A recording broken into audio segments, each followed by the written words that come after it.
Welcome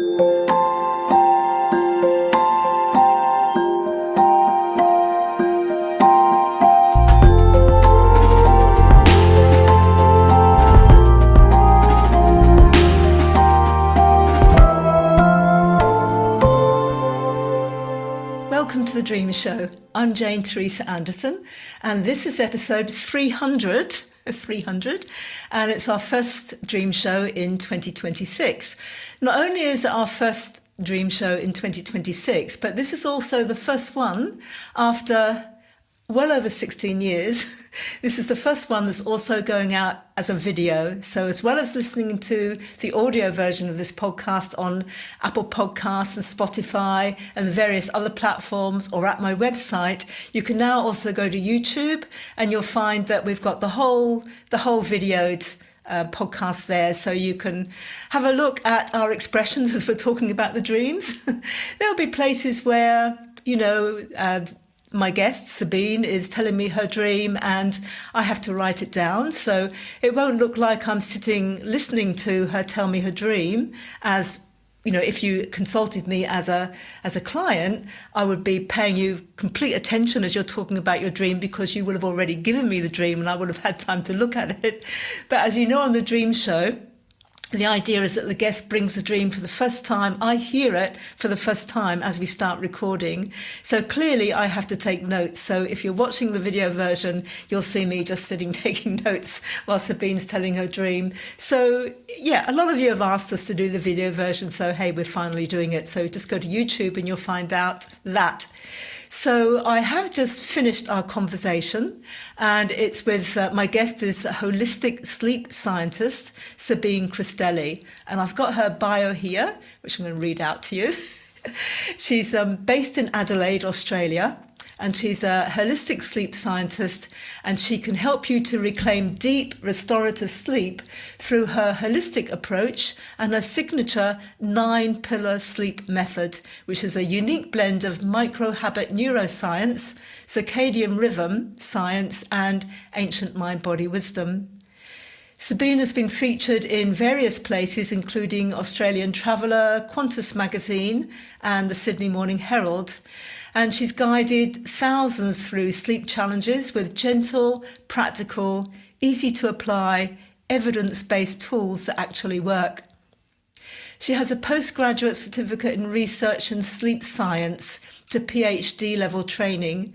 And she also has decades of experience in teaching yoga, breathwork, meditation, and being an NLP and hypnosis practitioner. So she brings a rare fusion of scientific rigor and holistic depth. And her work has been showcased in Australia's most prestigious wellness destinations too, including the Reef House, Palm Cove, and Ecopia Retreat on Kangaroo Island, where she's known for creating serene, sleep-supportive environments that soothe the nervous system, balance overall well-being, and reawaken natural vitality. Now, you'll see Sabine's own natural vitality as you watch us talking on the conversation coming up. So first we have a conversation. She shares her dream, and you get the experience of listening to the person tell their dream and me taking notes and us exploring the dream together and relating it to their life. And Sabine brings a really a dream that she sees and is very unusual and quite magnetic. And I know that you're going to enjoy listening and watching to us explore that. And after we talk about her dream, we then go into Sabine's work and offerings and life as a sleep scientist, a holistic sleep scientist. And we cover a lot of ground. It's all fabulously interesting. Included in our discussion are, of course, lots of tips for you, wherever you are at life, to be able to get better sleep. A discussion of chronotypes, stress. We look quite a lot about what sleep deprivation costs us in so many different ways, the risks of bad sleep. Oh, so much. You're going to really love it. We had a fantastic talk. We could have gone on for a few hours, but we know that you probably only like about an hour for a podcast, so that's what you've got. And before we go to that conversation, a reminder about my website, which is janeteresa.com. That's Teresa without an H, where you can find out about my dream resources, my courses, how to consult me, my books.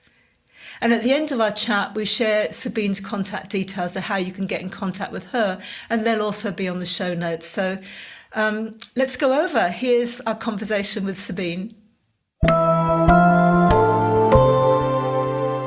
Welcome to the Dream Show, Sabine. You're in Adelaide, Australia. Yes, thank you for having me. This is exciting. It's an absolute pleasure. I've been really looking forward to having you on. And we almost had you on last week, but something came up that was rather sad. Your beloved cat died, and it was totally understandable that you were not in the right frame of mind for doing this. But a week down the track, so I've been looking forward to speaking to you. Yes, and I even wonder if the dream kind of connects with that because that dream was 1 or 2 weeks before she passed away, and it was quite a profound dream. So I'm excited to hear if what you think and what I feel as well about it. That's lovely. Yes, it's always a two-way. It's what I think, what we question, what you feel, and we build it from there. So it's a dream that you had a couple of weeks before, so about 3 weeks ago. Yes, Yeah. yeah. Okay. And I will be taking notes. And given this is our first visual recording of the podcast as well, for everybody listening in, yeah, you won't see me paying attention to Sabine because I'll be paying attention to my piece of paper down here and taking notes. But I'm totally with you, really. So off you go with your dream. All right. So we all know that dreams are much more than words. They're often very etheric and visceral. So I'm going to try and do my best. I've summarized it here. I'm going to read it out, but also maybe put some pointers in between. So lately, I haven't been having a lot of dreams, and this one was really obvious. It was more real than this life, and I woke up from it as well. So I knew it was significant. So during my dream, the atmosphere was dusk. It was like the sun had set, but it was that glow in the sky, and it was almost dark. So it was that vibration and feeling. And there was a glow of orange in the air. And I found it quite beautiful. I will get into my age and where I am. So I'm looking around and I seem to be in a hilly village. And there are a lot of mountains, not just one or two, but it feels like there's a lot of different interesting structures that are not normal here in the Western world. They're probably from some other place, but it was very hilly. And there seemed to be a festivity going on. I was very little and I was observing it, not sure if this was overwhelming or beautiful or a bit of both, but people were walking through the village and through small tracks in between those mountains, and I could see it. Like there was a valley and there were all sorts of little I guess you could call them the silhouette of spiky but rounded mountains. They were not spiky, they were rounded, which was so unusual. And they were holding lanterns. So people were, it was almost like a mass migration or festivity. I was too young to understand what it was. So people were holding long sticks, and at the end would be a rounded or oval type of lantern that was lit. And I used to have that as a child in Germany. We had festivals where we had lanterns and they were with real candles and real matches and not like what we have now. And it felt like that, but an earlier time, not my time, but way before then. So I saw those layers and I saw that people were walking, and it was like you could call it maybe pearls or a snaking pattern. And they were walking around with lanterns. There were some people that had lanterns and some didn't. And that we were just walking families, parents, children, elderly. It was like that. It was a real powerful feeling for me as a kid. So I think I was about 4 or 5, a definite child, no sense of puberty, but more that innocent exploration of my world. And I was holding my older brother's hand. Now he was also quite young, but older than me. He was probably about 10 from guessing, and he was holding my hand so that I wouldn't get lost in this whole movement. He was looking after me, and but he's all I knew at that time. Now, I don't know whether I had other family, but I feel like I did. But he was the one that was looking after me. And so it was a cool breeze. It was almost dark. I felt sort of slightly uncertain, but also I knew something profound was happening. After a while, there was this kerfuffle. There was like, I don't understand because I really feel like I'm that little girl and I didn't know what it was, but suddenly it was almost like too much movement and I lost my brother's hand. And I'm like, half a meter tall. He's maybe one and a half. And all of a sudden, I haven't got his hand. And I'm thinking, what do I do next? Do I stop and wait? But people are moving, it's like a constant, not rushing, but there's a constant movement and sounds of people talking. Or do I try and find him and run around trying to find him? I don't call out to him because I feel like he wouldn't hear me. And I'm basically lost at this point. So I decided to move with the crowd and hope that I meet someone or find him again. I didn't know what to do. It was impossible to stop. And I had to just keep moving. So I know there's lots of symbolism there. I wanted to stop and have security, but I couldn't. And the world just moved along and there was nothing I could do. And it wasn't a panic from them. It was me thinking, oh my God, what is this? So I walked around aimlessly looking for something familiar, but people seemed very busy. They seemed to be in their own world and not noticing me. And I wanted to cry, but I also wanted to ask for help. But I was just standing there. I couldn't do any walking. So I wandered and got really exhausted. At this point, it's dark. And there's still people everywhere, but people are settling down, feeding their family. My body was hurting. I was crying. I felt tiny and lost. And I tried to ask women for help because I didn't want to ask men. I kind of had an instinct that probably isn't safe. So I saw these women and I remembered one face. She struck me. I still remember her face. Her face was like a middle-aged woman. She had a shawl around her head, which was very plain. It wasn't like jewelry like or glittering. It was really simple cloth. And she had mud on her face and she had big eyes. And I looked at her and said, can you help me? I need help. Can you feed me? I tried to symbolize the words. I don't even feel like I could communicate all that well. And she just said no. She had her own things to look after. And I thought, wow, I really felt like she shook her head and just asked me to move on. They were poor too, and I understood that in my own way.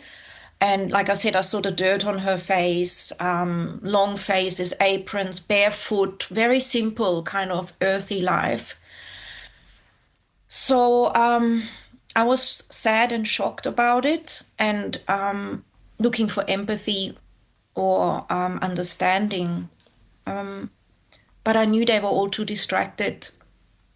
And they were doing a mixture of, I didn't know if it was a mixture of celebration or survival for me. So I'm just perceiving all the emotions and I'm trying to make sense of it. So I felt small and lost and I wasn't great at communicating. I felt misunderstood. So I didn't feel heard. And then suddenly, this is almost the end of the dream now, I saw a horse. It was there in a stable of some sort. And I found solace looking at this beautiful dark chocolate horse with really beautiful big eyes. Makes me emotional. And a serenity about it. And I knew that I could climb on something and look at it and feel that connection.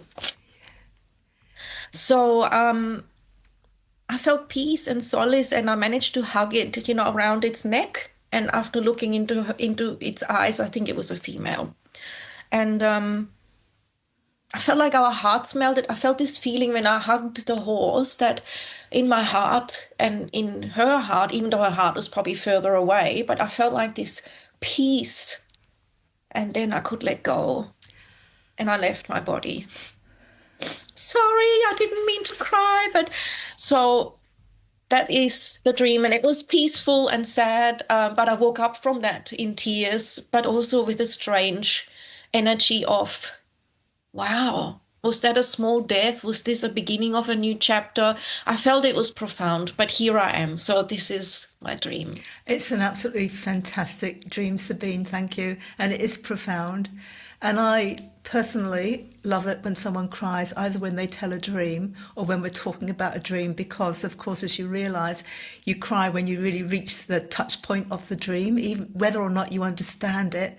That is the part, and particularly because that's where an animal came in.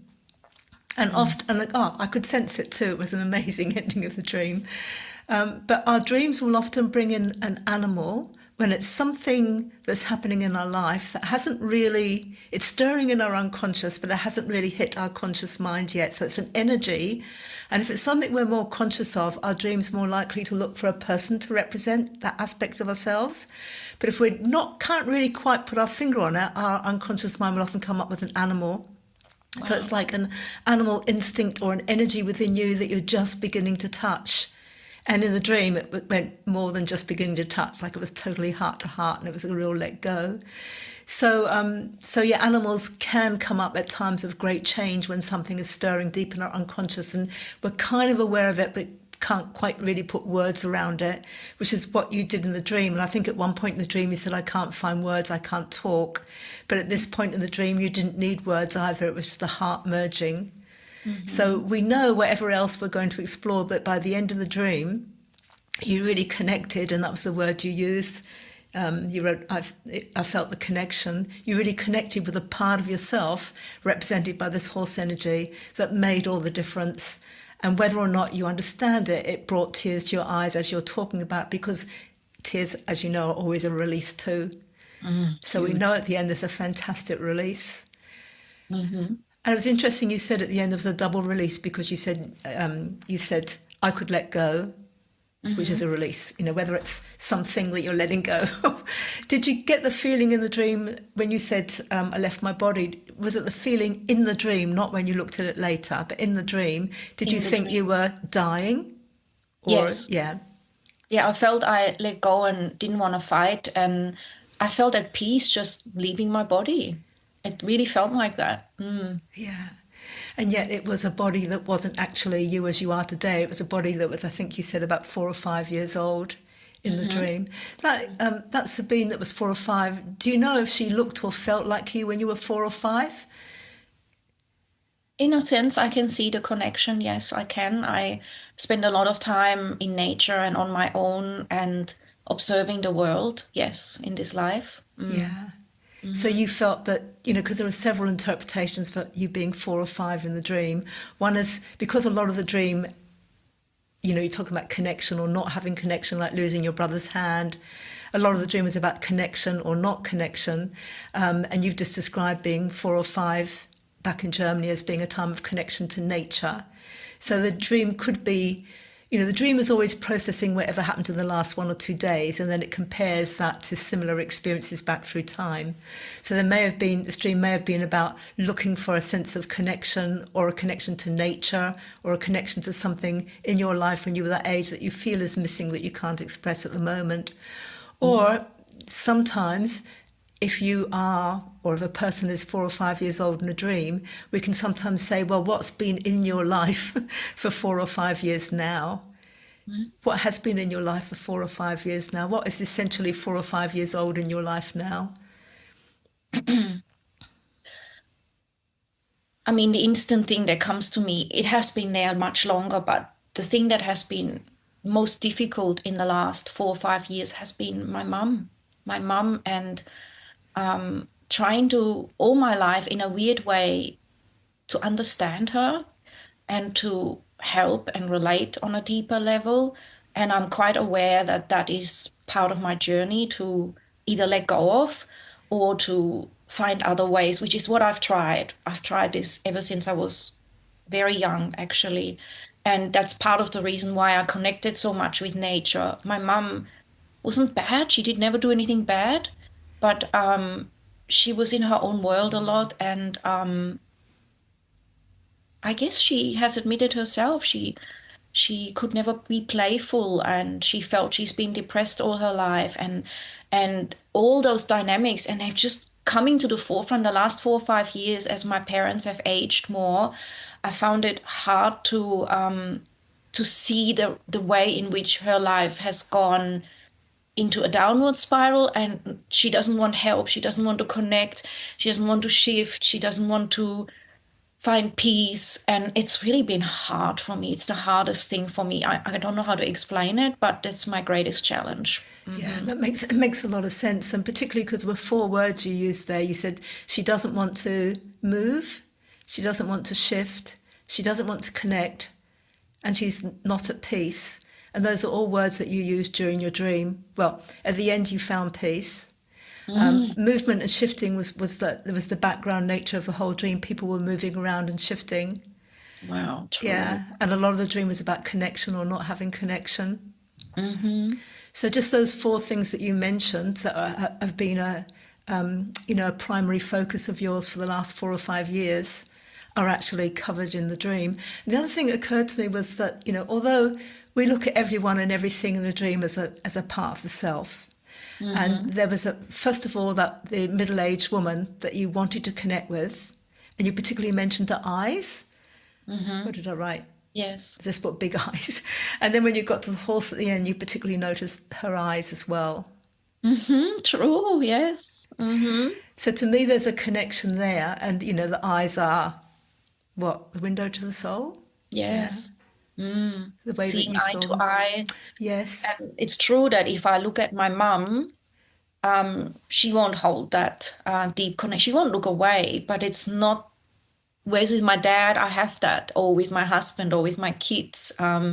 Yes. So. So that sadness with the middle-aged faced woman that may or may not have represented your mum, this is someone that I'm asking for help from, because you said she could never help you really, for whatever reason. And she's someone that what was she? She was plain, she was middle-aged, she had mud on her face and big eyes, she was barefoot. She was very simple, very simply barefoot, or really, yeah, I don't remember fully, but the whole vibe was poverty and simplicity. And is there any of that in your mother? I mean, remembering that we're not necessarily looking physically, we're looking emotionally. Yeah, my mum did never celebrate her beauty or her femininity much. She was always very practical and almost masculine. And I've always wondered why, and actually made that in myself as something to not follow, because I used to be a bit like that. And then I read, no, I'm a woman. I'm going to celebrate who I am and my body, my pregnancy, my femininity. So, and she never has, honestly. Yes, so it's very related to symbolic. It's amazing, the subconscious mind, isn't it? It is, yeah, because, that not only pictures your mum and your mum's energy, but because that represents a part of yourself, that represents, a part of Sabine maybe many years ago that thought, well, this is what it is to be a mother, or I'm not able to mother myself well because whatever. There may be something with mud on your face. I mean, that's a kind of cliche, isn't it? What does it mean if someone's got mud on their face, an egg on their face? What's mud on their face mean? Fantastic. Yeah. Too busy to look in the mirror. And also, I know my mum shuts down when I try to have a deep and meaningful. And it's this idea where I remembered before I went on this call with you, I'm very open and very intuitive. But before I went on this call with you, I was in my bathroom just brushing my teeth. And I remembered thinking, what is my mum so shameful about that she feels she has to hide? And she has often said, oh, I can't say certain things because you might judge it. And I thought, but I'm really not. I just feel like we all are innocent and we all do our best and we all run programs from previous generations. There is nothing to be. But she has often gone, oh, no, I can't. You wouldn't understand. And I was thinking that about half an hour ago, wonder what that is. And she'll never talk about it. It is a bit like this shame and mud on your face, Yes. isn't it? Yeah, that makes perfect sense. And you're obviously in tune with the dream when you were getting ready in the bathroom, because you mentioned you were thinking in the bathroom about she doesn't allow for innocence. And you mentioned innocent in the dream.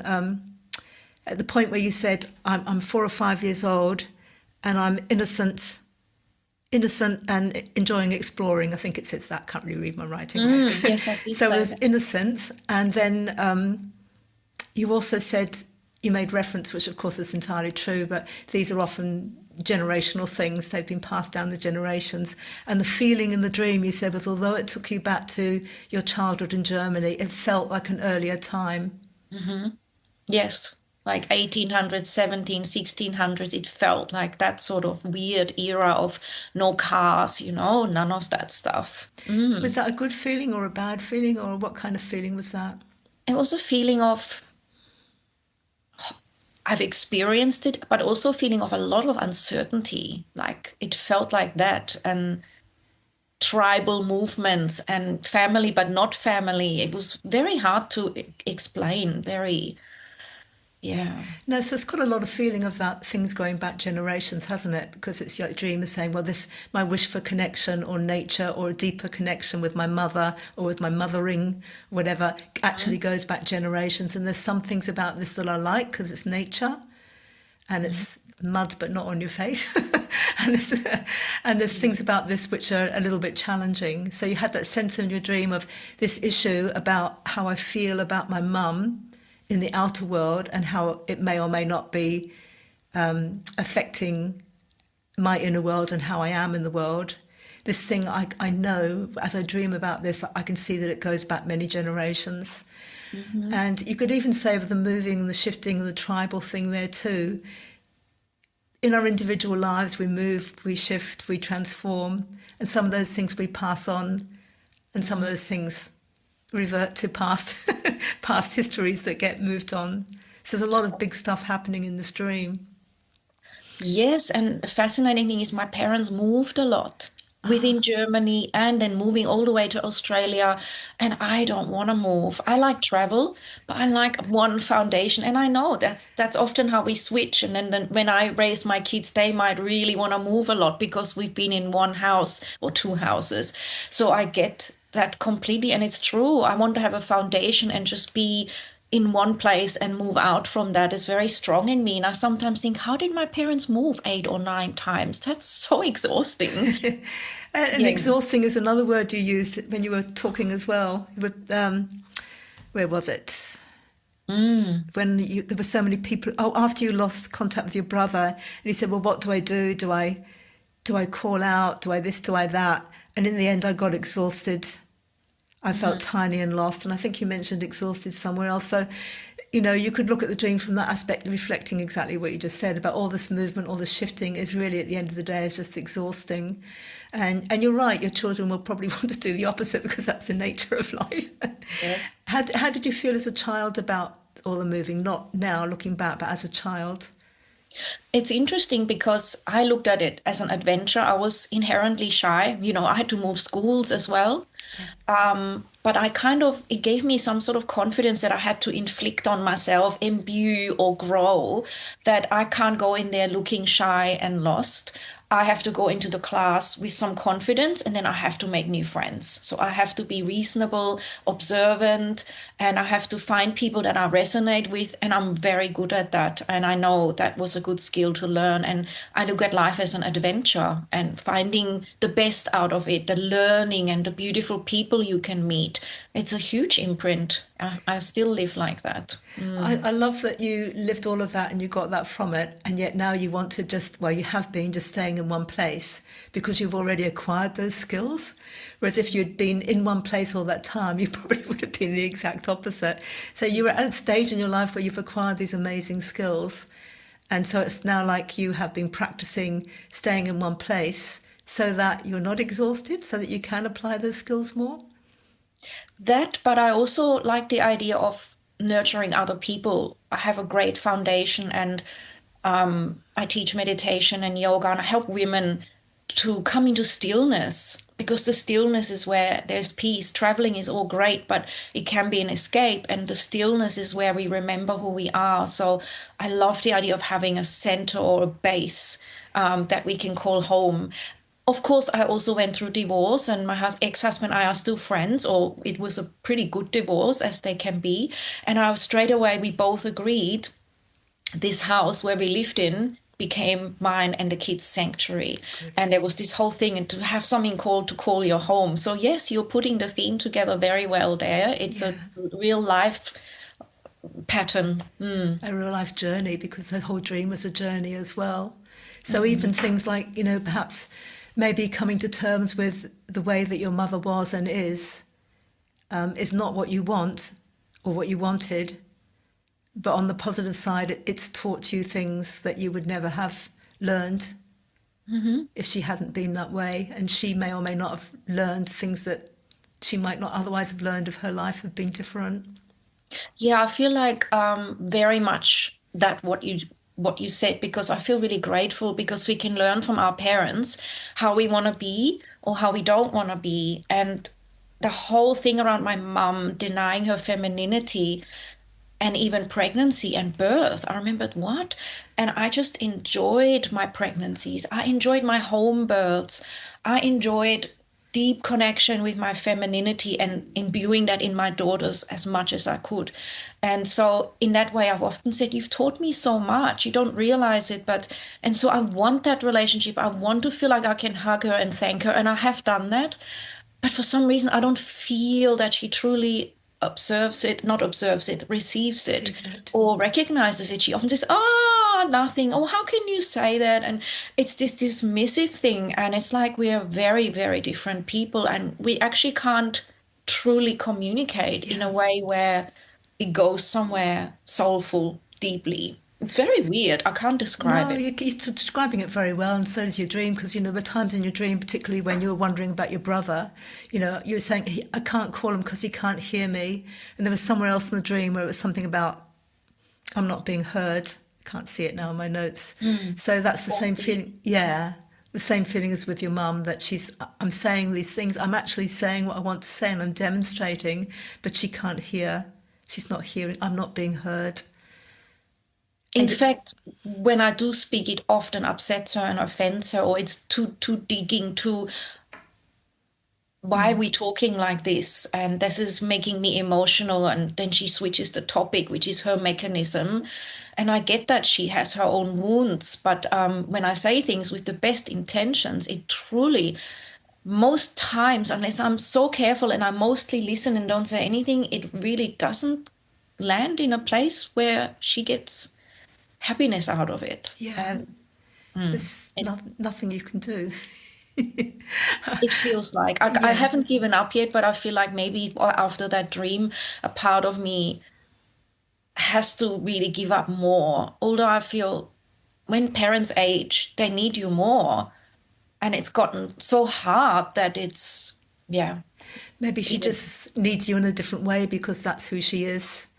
Not in the, won't need you in the way that you would have wished, because you're right. When you connect with the horse at the end, you then had that feeling of it was peaceful to let go. So letting go of, not letting go of your mum so much from what you say, but letting go of that particular struggle of wanting to be heard or wanting her to acknowledge my feelings or whatever. You may have to let go of that in order to have peace yourself. Mhm. And you're finding connection not so much with your mum, but with the horse, which doesn't really mean a horse, but it's that energy within you. So how would you, in the dream, how would you define that horse without using the word horse or animal? How would you define its energy in the dream? Yeah, I thought about that because I thought horse. Horse is powerful, calm. To me, security, warmth, freedom, unconditional love, just wild beauty. And yeah. Mhm. Oh, that's so wonderful, because even the wild beauty there, you're talking about, I think your mum earlier, you said she didn't appreciate her own beauty as a woman even.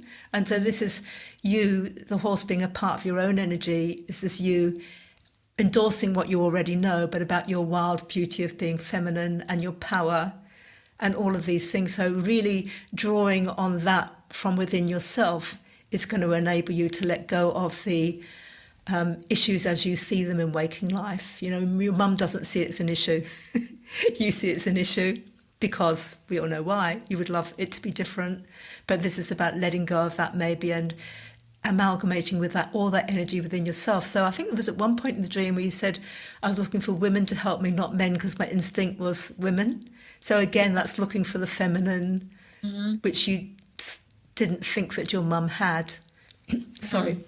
Yeah, My wow, hay true, fever's true. good. No, um, It's interesting because this is weaving together so much of my thoughts and meditations and contemplations. And I love helping women remember who they are passionately. I look at them and go, "You are so beautiful. Please stop questioning that." And, they say, "Oh, my hips are too big," or "My mind is this." And I'm like, "Ah, but you're unique and beautiful. If you own and claim this, you're going to be so radiant." And we don't all need to look like a certain packaged box that society prescribes, and it is something that still drives me. And so I now direct it out, and I have all my life, honestly, in helping others, because I guess that's my wounding that I'm projecting out, and I see it in other women. They have it, and I have conquered it because in myself. And so I like to help others to Yes. feel it's actually not that hard. It's actually a decision. And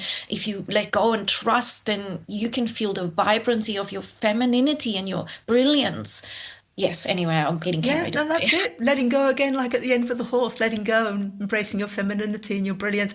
And you're spot on, your own wounds have led you to become very, what's the word I'm looking at? Very attuned to recognizing where other women are in their lives. And because you had to be that way growing up, you had to be really watching your mum, listening, watching, listening. And so, now you have those wonderful skills. It's about, passing that on, maybe breaking the generational familial things for other people. Oh, you said something about family in your dream. Let me just have a quick look. Well, I'll just quickly go through some parts of the Yes, dream that you might have please. missed. Yes. It was dusk. So something is coming to an end. It's the end of a day. Mhm. But you actually felt good about it. It was actually a beautiful glow, and it felt otherworldly. It didn't feel like this planet. So I am moving. I've come to the end of a day of something, this reality, which I, Sabine, call normal. I'm about to enter another reality, which I today think is foreign and different, but tomorrow when I'm in it, well, that will be my new reality. Mhm. So to start the dream with something coming to an end and to end the dream with leaving the body at peace, it's really a huge transition. You're on the Mhm. mountain. It was not normal. So again, you're transitioning from one state of how you perceive life to another.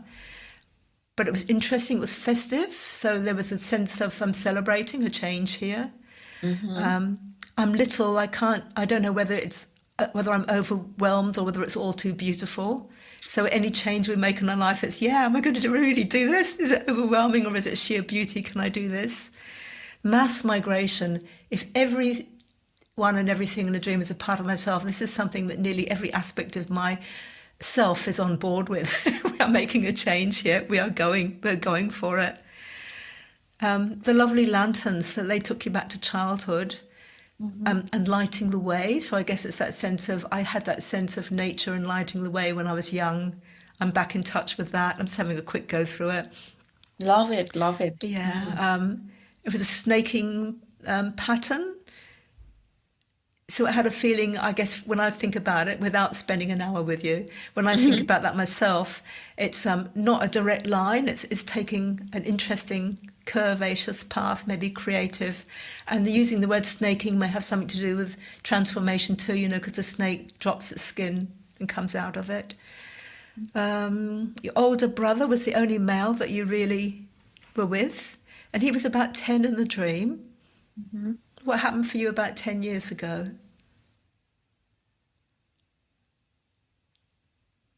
10 years ago, Yeah. mm,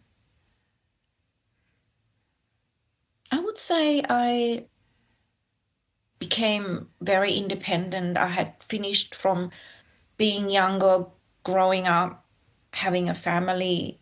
It was a chapter of time around myself more. I don't know, like 47-ish.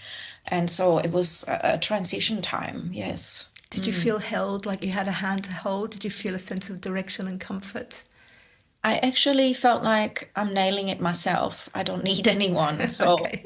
that's another way of. I'm looking at it. There's that Mhm. that part of yourself that's been around for 10 years that's nailed it, was kind of holding your hand in the dream and leading the way, but then you lost touch with that. So it's like I'm starting again somehow.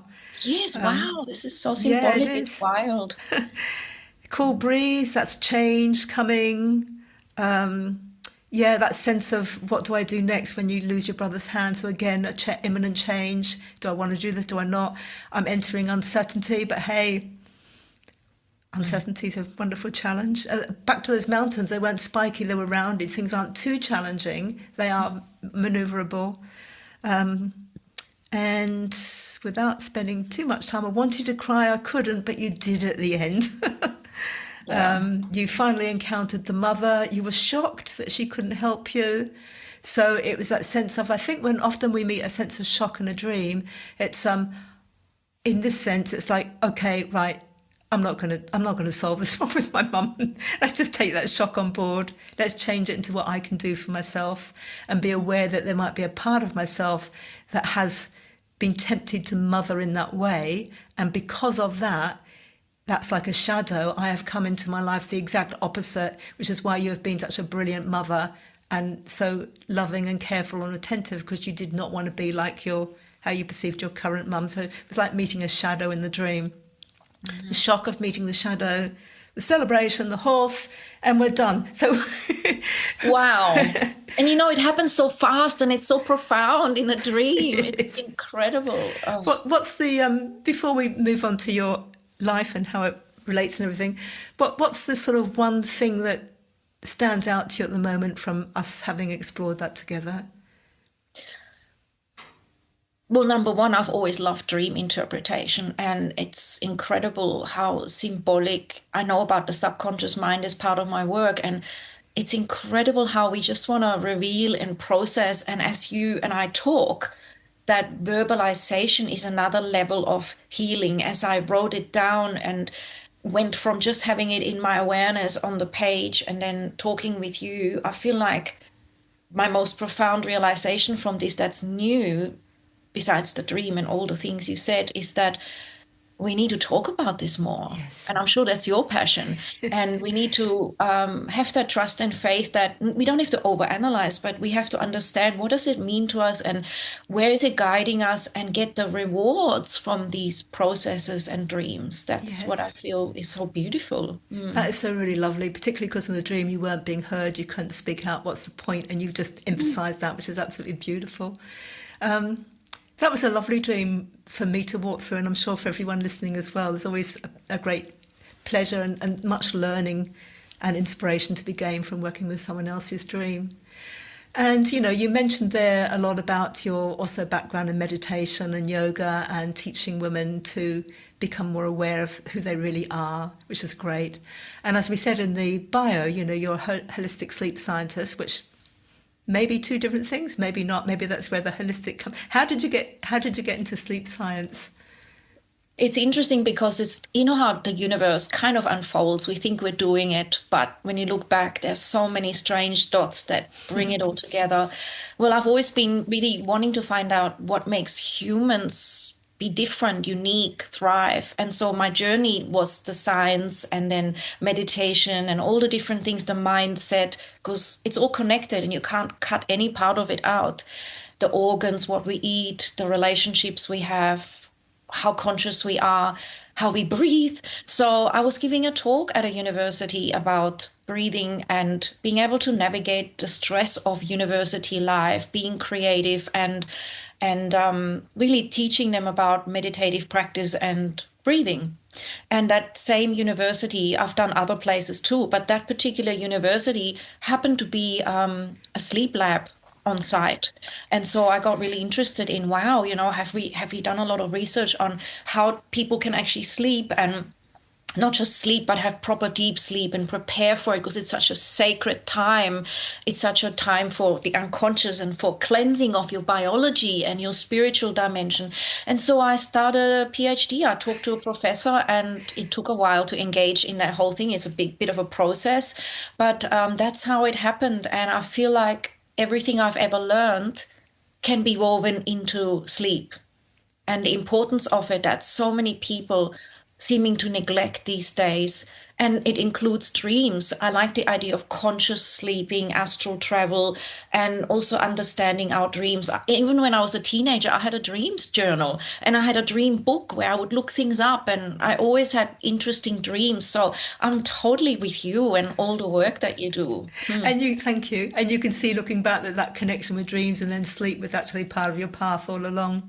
Incredible. And it makes sense because, well, it's all connected. And what we do 1/3 of our life, which is sleeping, repairing, dreaming, and the whole thing is the least understood thing. And yet, in a way, as you would know, you deprive someone of sleep for 1 or 2 days, they're not themselves. We go nuts. We can't operate. So it's the most profound thing that we do almost. That's right. And I love that you say 1/3 of our life asleep, because in this modern day and age, many people are not spending 1/3 of their life asleep, and they should be.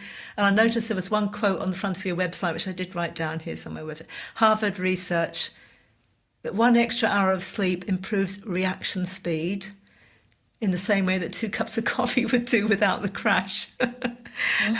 And that's just losing 1 hour of sleep a night. And then the other one, which I also saw, was from Forbes 2022, that sleep-deprived leaders, I don't know how much sleep deprivation there was there, but sleep-deprived leaders are 30% lower in emotional intelligence scores. I mean, that's huge. Would you like to talk about that a bit? Well, and I do mention it because a lot of leaders, the ones that are very conscious and they have been on this path, and maybe they're athletes or they're really, very powerful, they either do it automatically because they're still aware that sleep is essential, or they have immersed into it. Other people that are also CEOs and leaders or sports people in their field of excellence, often the missing link to their success, their full thriving success, will be that they haven't really looked at sleep, and they have some sort of a concept of, I can sleep when I'm dead, or the harder I work, the more productive I am. It's again a program, right? And a paradigm from parents or society or wherever they've absorbed that info. And so when I tell CEOs that I have to be sometimes very direct to really get the message, and I say, can you imagine you're actually doing this life and you're not optimizing your intelligence, not just your emotional one, but your creative one too? And you're missing out because you decide you want to scroll or work that hour longer, or don't know how to wind down at the end of your day so that you can get the good sleep. And in this case, it would include dreams as well, healthy, integrative dreams. So, yeah, super passionate. And when I mention that, they always understand. They do hear it. Yeah, they hear it, whether they take action. And you're right about dreams. Most of I think it's more than 60% of our dreams happen between 6 hours of sleep and 8 hours of sleep. So people that always get up after 6 hours of sleep are actually missing that dream processing. I didn't know that. This is cool. Everybody listen to this. Yeah, it's so important, that extra sleep. I love it. That's leaders, and I can imagine you do some amazing work in corporate, trying to wake people up to the time they need to sleep. Another group of people I can think of that go through a phase of really difficult sleep is, of course, perimenopausal women, tossing and turning. Have you got any help with practical help and or insight into why it's difficult to sleep at that time in their life? Lots. Where do I begin? It is a transition for women, isn't it, too, into another chapter. So it's actually something we could, even though it's difficult sometimes, recognize as a gift, and make sleep a habit of, it's the hormones and the temperature regulation, and most likely the stress of ignoring ourselves. And it's not a blame at all, but it's this time to figure out what will help me, different blankets, different lifestyle, better hydration, more meditation, ways to, wear those silk nighties, have a sleeping routine, and honor the fact that your body is now trying to go into a new shift. And so there are lots of things like massaging your face, enhancing your vagal tone, maybe journaling out all those thoughts and the bottled up emotions from life that are wanting to come out so that you can lead your next chapter. So there's a biological side and a spiritual side and an awakening side. And I could talk for hours on that, but I feel if we look at it as a challenge for a good gift and outcome, Yes. then we can use it for that and really grow and shine through it in a big Yeah. way. And yoga has helped me a lot, Yes. etc. Yes, go ahead. No, no, Yes. I didn't mean to drop. That is really lovely, and I love that it's too easy for people to focus on the physical side and the hormonal side, which is definitely important, and to miss all those other key things that you mentioned. You're going for a transition, so obviously there are challenges, there are stresses, there are changes ahead. Could it be any of those things that are keeping you awake in the middle of the night? So putting emphasis on those as well is really lovely. I heard somewhere recently, it was only in the last few days, and I can't even remember where I heard it, Mm. that, and this may be wrong, you can correct me. I do know that if you're in a room and it's too hot to sleep, you don't get to sleep properly. But the information I heard was that heat interrupts the production of melatonin. Is that right? That would otherwise, so it disturbs your sleep because you're not cool enough for melatonin to run through its normal cycles. Yes, I have heard that as well. It is quite possible. A lot of research is still fresh and is still changing. Yeah. But I always explain it in a different way because you see, having been a scientist and dissecting things, I found very interesting but limited. I've sort of linked it with also common sense now, which is in a respectful way. If you are not in a building and you don't have air conditioning and all those things, and you're out there in the tribe, maybe where my past life or this dream was from, you would have to be sensitive to temperature. Now, temperature does regulate the hormones and it does determine when you sleep, you have to have a certain temperature to feel safe. And it starts the release of biochemistry to support sleep. And heat is actually a threat, a potential fire, maybe illness. And we are biologically also wired to notice that and be alarmed and feel discomfort unless we are able to arrange a sleeping environment that supports not just our biology, but our safety as a species. So it's again, I feel this is maybe even just me saying that, I don't know, but it's a safety regulation for too hot, burning down, an illness, and of course the biochemistry that is not functioning as well. I mean, there's so much to it there. So I feel I always say, look, have bed sheets that are really good for temperature regulation. Get your hemp out or your cotton. Try to get rid of anything synthetic, including have an underlay on your mattress so that your energy field can breathe and regulate. Have different blankets to your partner. Make sure you wear sleeping gowns or wear nothing if that's better. That makes you feel you can regulate your temperature. Yes. Don't be in an old program of I need to wear my woolen, whatever it is, fluffy things, and regulate that. Get your feet warm. Make sure you can regulate your temperature and have the room as cold and dark as possible. That represents safety to humans and survival. I It's just totally love that. I had never thought about that, the heat being the threat of a fire close to you or a fever. That's absolutely brilliant. I love that, and everything else that you said there too. How did we've got a high pollen count here in Hobart today, so my throat's a bit dry, so I do apologise for that. How do the chronotype? Would you like to explain chronotypes and how they? I mean, I don't know what chronotype I am. I just know that I am totally hopeless at staying up all night or even past 10 o'clock. And even as a young person, I get to a party, and unless I stayed long enough to get my second wind when I was there all night, I would generally just, I've got to go now because I need to sleep. So my time when I'm most able to do my best work used to be in the morning, like mid-morning, lunchtime. And now, although I have to do my best work all the time, obviously, I'm actually at my best in the afternoon. So for me, I feel that something's changed. But would you like to talk about chronotypes, whether they can change, whether whatever? Yeah. Yes, they do change very much so. Like the classic one is teenagers.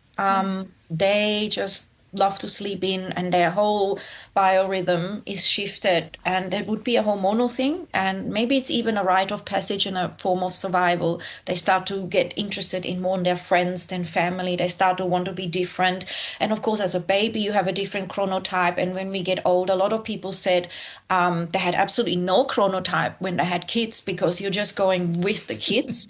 And then you have to remember things like what you said just then. Observe when you do your best work. Observe when you would naturally get up without an alarm clock. Observe when you feel really alert and you're most creative. And we all have that. We can all function all day long because we as a society have learned that. But the peak that is natural for you right now is maybe this kind of time right now, midday, afternoon, which it is for me as well. Yeah. I love getting up in the morning, but something in me really beams fully between 11 and 3. I love that time. And I'm like you, as a child and even as a teenager and a young adult, I never understood, why would someone not want to be in bed by 11? That feels gross. Yeah. And it's got nothing to do with the fact that there is a future sleep scientist and a future dream person.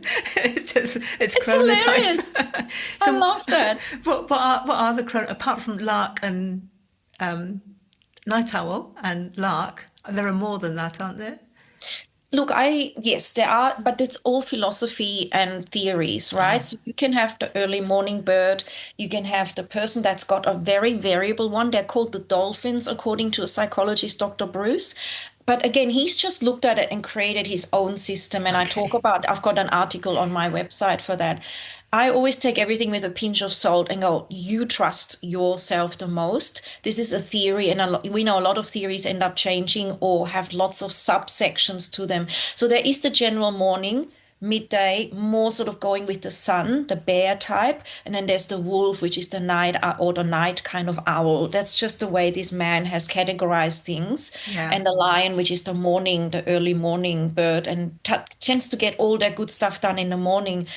And the reason I explain it is because you will have a tendency, and I get people to, what do you feel at breakfast? How easy do you get intellectually and cognizant with everything?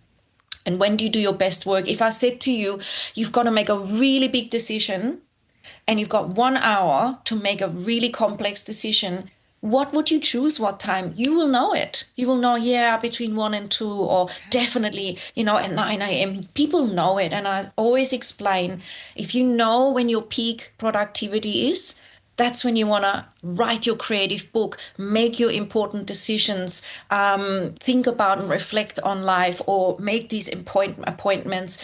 And the other times is when you want to do more the menial tasks, maybe the emails or paying the bills or whatever it is in your life. So that's what I feel their purpose is, their gift. And people will know. If you want to find out how to find out what it is, then one of the easiest ways is to just live, if it's possible, without an alarm clock, and see when you would normally want to go to bed and wake up, and get in touch with that, maybe over the holidays now that we're in December, and write it down in a journal. You will be in touch with that, because I have to share this one story. This is very short but powerful. I had a client in Queensland when I was working at the Reef House, and this woman brought her husband in, and she said, I've read your work, and I believe my husband has issues because he goes by the clock and not by his instinct. He was told as a child at 7 o'clock is dinner, at 7 o'clock in the morning is when you get up, at 12 o'clock is lunch, and he goes by that instead of listening to his internal clock. And it's true. Sometimes that's very firm. And if you match that cycle, it's really healthy, because the body loves pattern and repeat and familiarity. But if you are a night owl and you have embedded this from your upbringing, you will never feel right. And you're always going against the grain. So yes, they change. And yes, they are very variable. You can be even 2 chronotypes, depending on whether you're on holiday or working. So it's a bit more messy than that makes a lot of sense. And that was a really good story too. We've touched upon, lack of sleep, like for leaders, shorter reaction time, less emotional intelligence. What are the other risks of not getting good sleep for the general population? Oh my goodness, now you're asking me the question. I will not be able to no, I've learned to control myself here and my passion and the importance.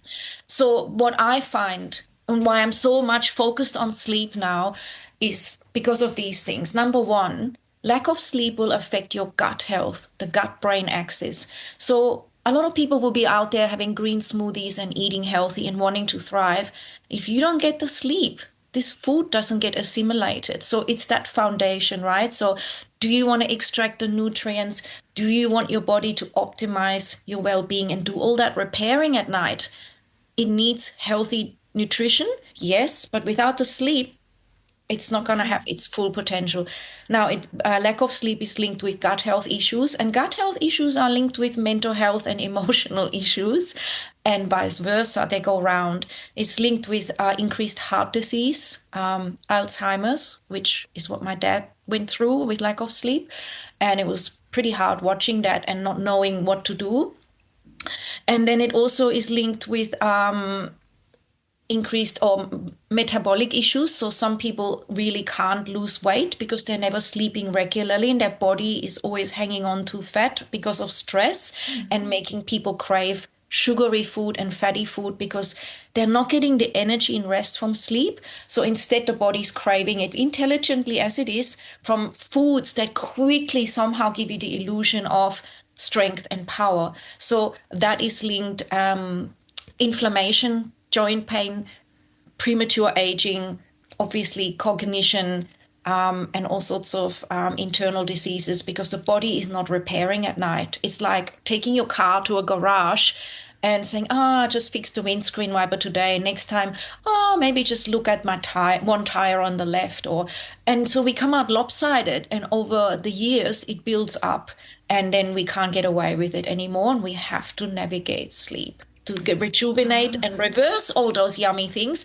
The good news is I'm almost done because I know I get a bit tangled and No, passionate. this is fantastic. Yeah. The good news is the body is very forgiving and it will reverse a lot of things when you dedicate yourself to understanding how sleep works and how to get it, which is really fundamental in your life. And de-stressing and having a pattern and a rhythm and a habit is the number one and two priority for sure. So help however you find it, and there are so many modalities out there for reducing your stress is a really important one, and routines. And I know you've got a lot more. I think, do you have a course on your website, a general course for people that they can? Yes. What's it called? So it's called the 9 pillars to your best sleep. And I love this course so much, but I don't promote it enough. I've condensed everything into 5-minute videos. And you get 9 pillars plus two. The last two are chronotypes and sleep diary. So you can manage you be your own scientist because you know best what's happening more than anyone out there. And those pillars are condensed to 5-minute videos, a little PDF and like a work page, meditations, breathing practices, how we work. And also, by the way, we inherit from our families about not being able to sleep. We actually inherit if someone in our family had to go through stress and couldn't sleep, say during the war, that is locked in as a survival mechanism. And it often can mean that there's whole lineages in families where no one could sleep very well. And it's the trauma carried forward. And we have gifts to rewind that and integrate that with NLP and hypnosis so that we can actually let go of this ancestral pattern. So it's very deep. It's not just get a watch and check your sleep and go to sleep, but sometimes it's in your subconscious, sometimes it's in not being able to de-stress. And my course actually covers that. And then I also offer privates so that people, if they say, I'm overwhelmed, Sabine, this is way too much, but I realize this is what's missing in my life for my mental health and aging and energy levels and Yes. all those things. Oh, by the way, the immune system is also dysregulated, and that means more incidence in cancer because at night the body repairs and scans for cancer cells and the things that shouldn't be there. And if we don't give it that time to check and scan for that, it will grow the cancer because it's too stressed and hasn't got time to integrate. So I always say this will save you money, this will save your life, this will make you better in every way. and it's just all about sleep. And yes, this is all in my course. That's fantastic. Sorry. So that's great. So 9 pillars. So to get to that, they would go to your website, and I think your website is it your name? SabineChristelli.com, yes. Sabine, and I'll put that in the show notes as well. Oh, that's brilliant. I love that great paradox of life that we get the most out of life and become our best when we actually just lay down and go to sleep. Yes. And dream. Yes. Yes. And people just dismiss it. And respect that very sacred and precious and powerful time. In fact, when we get out of the way, life works better. And often we think we can control everything. We don't need sunlight even these days. When this is another pillar, getting your light, navigating so you can get the sleep, because our biology is primed by light exposure. Yeah. Fascinating we humans are. So much to learn for everyone listening in. Definitely go out and check out the course and do it, because, you, Sabine, have so much knowledge and recent knowledge and research knowledge through your PhD, so much to apply, and you explain it in ways which is easy to understand and access and put into use in our lives. So it's been an absolute pleasure to have you on the show and to explore your dream with you. So thank you. Thank you. You're amazing. Thank you for your amazing work and having me. Thank you, Sabine. Well, I'm sure that you're far from asleep there. That was very energetic and lively and inspiring conversation. And I know that you've gathered lots of tips that you can apply when you go to sleep tonight. And for an awful lot more, there's so much Sabine has to offer on her website. And you can go to her website and particularly check out that 9 Pillars course. And her website is her name, Sabine, that's Sabine, Sabine Christelli, CHRISTELLI, SabineChristelli.com, and that link is in the show notes as well. Now, before you go, have you done my courses yet? Because you can start today with how to interpret your dreams step by step. If you've been thinking for years, I must do that, or for weeks, I must do that, or for days, I must do that, today is your day. Go to janeteresa.com, that's Teresa without an H, and you can begin right now to learn how to, because remember, dream interpretation is not a dream dictionary approach. It's not a one-size-fits-all. You can learn the tools and techniques to interpret your own personal dreams. There's a chart that you can print out, the dream interpretation chart. You follow me on the videos, and in the notes, you take a dream, you take it through, you fill in the chart as you go, and at the end of it, you've got a really solid interpretation of your dream. And of course, you can use that procedure over and over and over again. So if you've been studying dreams for no time at all, or if you've been studying dreams for years, I can guarantee you're going to get something, quite a lot, from this course, judging by the reviews people have given it. So how to interpret your dreams step by step at janeteresa.com. That link is also in the show notes. And I think that's about all. Thank you, as always, to Ewan Gray for sound editing and composing our theme music. If you've just watched this on YouTube for the first time, thank you for switching over and having a look at the visuals. And you now have choices about where to listen to or watch the show from now going forward. I neglected to say, maybe it's a little bit too late on the 22nd of January, but maybe not. Happy New Year, happy 2026. I'm sure that you have all sorts of ideas and insights and plans for it, and may your dreams help to guide you along that path. Thank you for listening to yet another episode of The Dream Show. So until next time, have a beautiful day. I'm Jane Teresa Anderson.